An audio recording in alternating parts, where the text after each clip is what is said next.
La cérémonie qui nous réunit ce soir consacre le lancement de la 4e édition de ces journées internationales dénommées JFA Tour 2022, prévues pour se tenir les 28 et 29 octobre 2022 à Bouaké, en République de Côte d'Ivoire, autour du thème Entrepreneuriat des femmes, levier de résilience et facteurs de confiance en soi et de développement de projets professionnels et personnels. Cette 4e édition, faut-il le rappeler, se tient après la 3e en novembre 2021 à Bobo-Dioulasso, au Burkina Faso, sous le thème Entrepreneuriat des femmes africaines, enjeux, défis et perspectives pour la gestion des inégalités locales et la stabilité socio-politique sous-régionale. Avant donc de prendre mon propos, et espérant que les présentations qui seront faites tout à l'heure vous permettront de découvrir et de comprendre davantage l'initiative de ces journées qui font partie aujourd'hui des plus grands événements qui mettent en avant le développement de notre continent par l'implication de toutes les couches. Je voudrais encore une fois de plus vous dire merci. Merci pour vous qui nous faites l'amitié de répondre présent à ce rendez-vous. Merci aux organisateurs qui font l'honneur à notre pays, le Burkina Faso, en choisissant son ambassade pour la tenue de cet événement. Merci, merci et bonne séance à tous.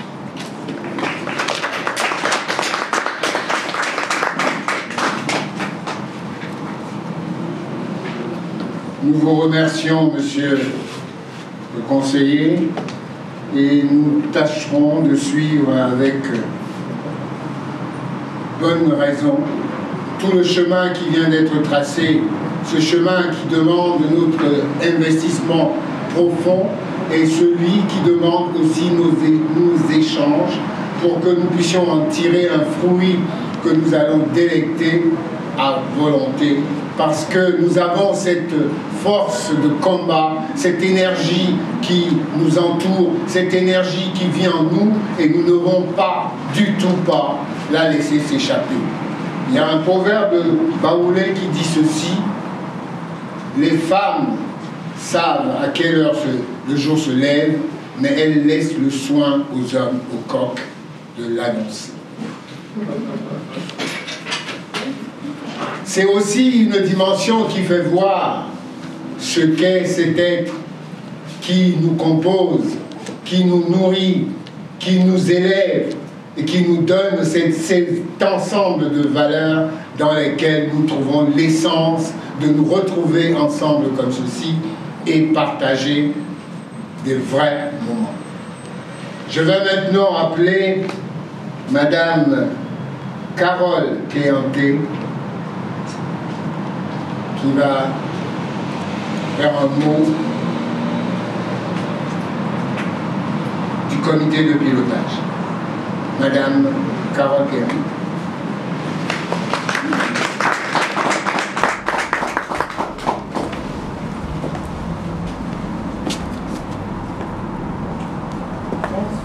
Bonsoir à tous, bonjour. Bonjour à toutes et à tous. Par ma voix, le comité de pilotage vous manifeste sa gratitude, sa reconnaissance et vous adresse ses sincères remerciements. À nos partenaires institutionnels, l'ambassade du Burkina Faso, qui nous a toujours soutenus et accompagnés, puis accompagnés et encore aujourd'hui dans ces locaux et au travers de cet événement, nous leur transmettons nos plus sincères remerciements. À tous nos partenaires de cette édition également, à vous tous pour votre humble présence au sein de cette diplomatie afin d'accompagner et de soutenir les JIFA, qui sont les Journées internationales de l'entrepreneuriat des femmes africaines, dans sa 4e édition. Je me nomme Carole Kéanté, entrepreneur social, partenaire et membre du comité d'organisation des JIFA, que j'ai rejoint depuis 2 années, et je vais vous parler des JIFA qui nous réunissent ici aujourd'hui. Qu'est-ce que les JIFA? Les Journées internationales d'entrepreneuriat des femmes africaines. Elles s'inscrivent dans une mission de réflexion, de dialogue, de plaidoyer pour l'intégration sociale et économique par la promotion de l'entrepreneuriat pour l'égalité du genre. L'autonomisation, l'employabilité, conditions résolument motivées et engagées au service du développement socio-économique durable inclusif, participatif, intégré et solidaire de l'Afrique. L'originalité de ces journées particulièrement a été des moments d'échange, de partage, formation, de confrontation d'idées, de visions dans le dialogue, le débat entre femmes et hommes et divers secteurs d'activité de différents écosystèmes. Elle a aussi été dans une ambiance intergénérationnelle à la fois la première journée, le 12 novembre, dans la salle de conférence du Conseil régional des Hauts-Bassins, que sur le terrain le 13 novembre à l'occasion de la sortie dans les unités de transformation des produits locaux, car le 12 novembre nous avons organisé une conférence sur le thème les défis, et le 13 novembre nous avons été sur le terrain, nous avons visité des entités et surtout des coopératives de femmes. C'est dans cette dynamique d'échange, de partage d'expériences, formation, pratique et de business que cette troisième édition des GIFA, co-organisée par le Conseil régional des bassins, le cabinet international 2A Becom, représenté ici par M. Lassina Bamba, 360, agence 360, Indilac Design, représenté par moi-même, sous le patronage de Madame la ministre de l'économie numérique, des postes de la transformation digitale du Burkina Faso, le parrainage de Monsieur le ministre secrétaire général du gouvernement et du Conseil des ministres du Burkina Faso et sous la présidence de Monsieur le président du Conseil régional des Hauts-Bassins du Burkina, avec le soutien et le partenariat institutionnel des représentations. Et je tiens à remercier et j'aimerais qu'on applaudisse le Conseil général des Hauts-Bassins et l'ambassade du Burkina pour ce soutien énorme.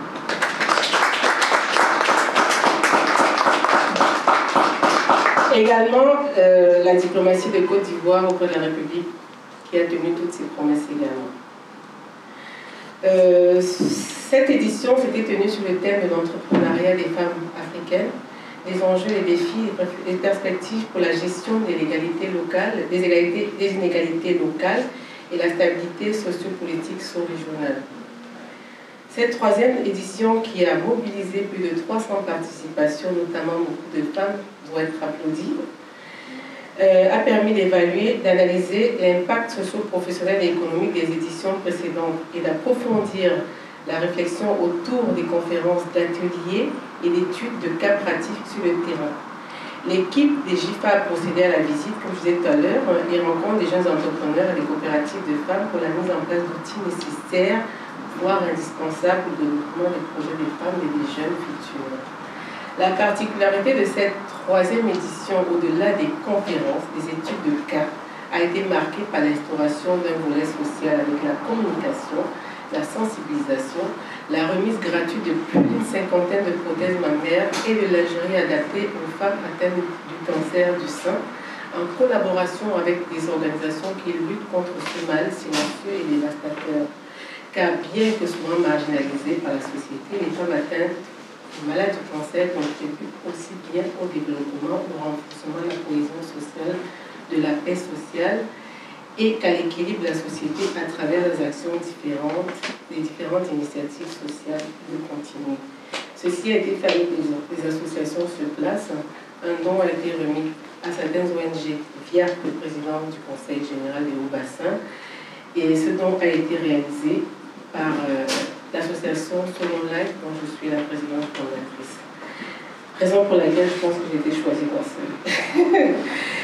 De cet événement, en sont ressorties des recommandations.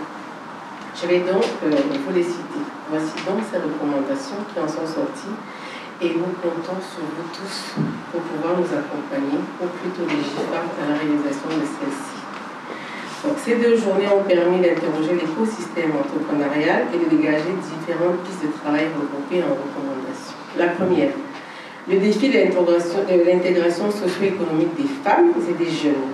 L'intégration socio-économique reste un enjeu fondamental pour la société.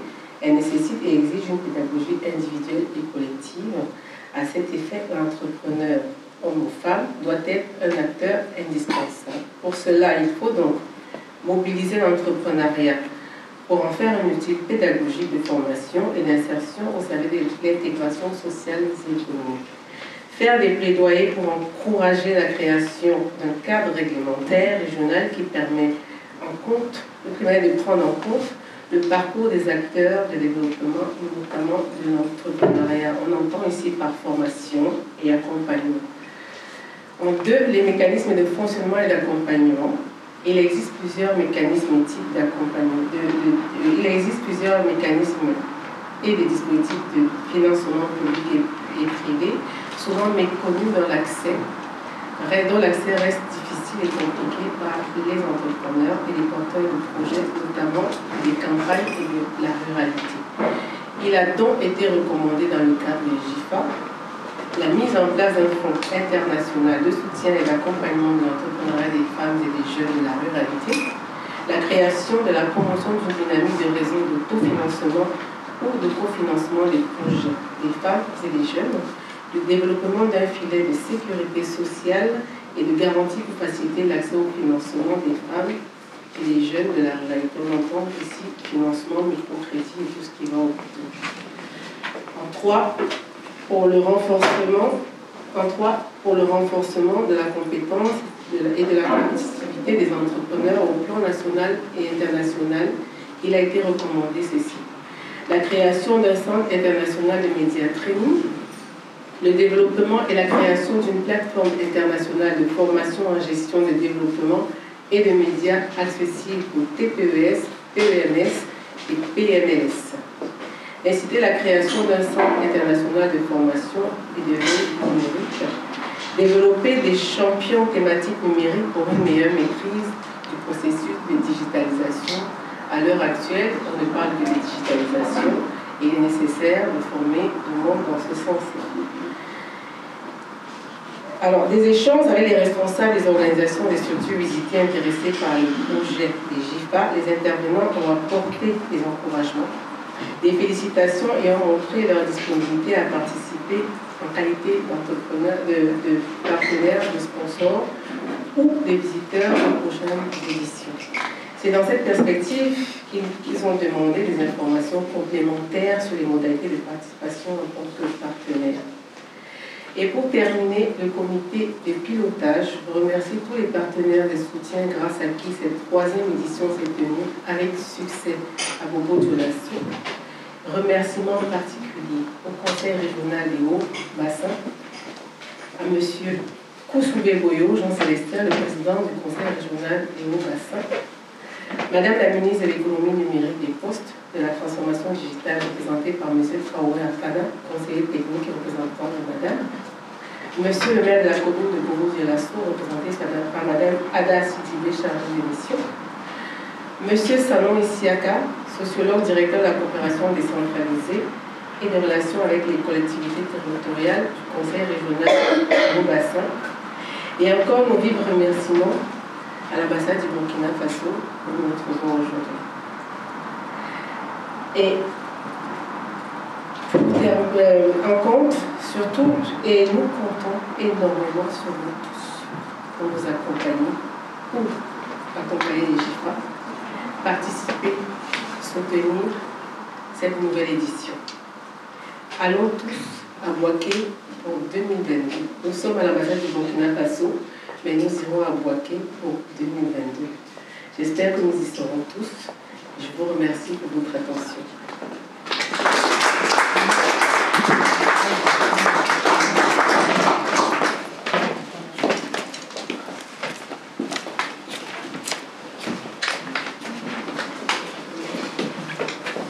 Merci Madame Carole Séanté de cet aperçu global qui nous mène vraiment à savoir que nous devions être des acteurs indispensables qui évolueront dans un cadre réglementaire et régional bien assis et ainsi aller vers une mise en place d'un fonds ou alors un ensemble qui va nous permettre d'avoir une vision sur les éléments de financement, un financement qui peut passer par le microcrédit.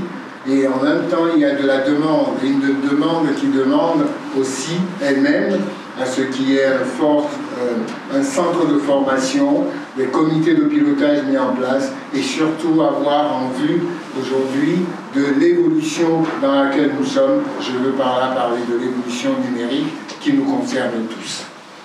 Et c'est pour ça qu'elle a résumé aussi toute l'œuvre du comité de pilotage, et nous sommes ici aussi pour la remercier pour cette action et les encourager, parce que ce n'est pas facile, mais déjà quand on arrive à mettre ce pied dans l'étrier, on arrive à avancer de manière heureuse et efficace.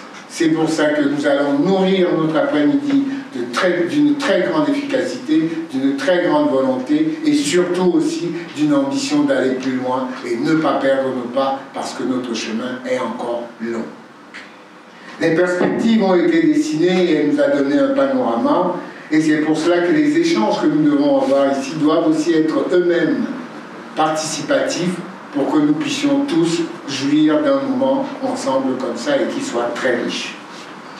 Pour ces échanges, vous aurez tout à l'heure à communiquer avec les intervenants et aussi bien monsieur l'ambassadeur, monsieur le conseiller comme monsieur Bambalassina que j'invite à prendre la parole pour nous donner un ensemble un peu plus détaillé du programme de JFA 2022. Monsieur Bambalassina.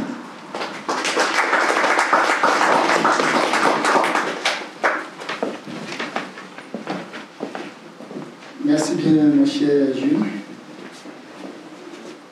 Avant de prendre la parole, excusez-moi, on va appliquer la traduction parce que c'est très attaché à mes traductions. Je vois dans la salle, j'ai mon aîné Mauro Bagado qui est là. Je vois le doyen Lassine Camara qui est venu discrètement, il s'est mis au fond. Donc je ne saurais prendre la parole sans toutefois demander la permission à ces aînés que vous êtes.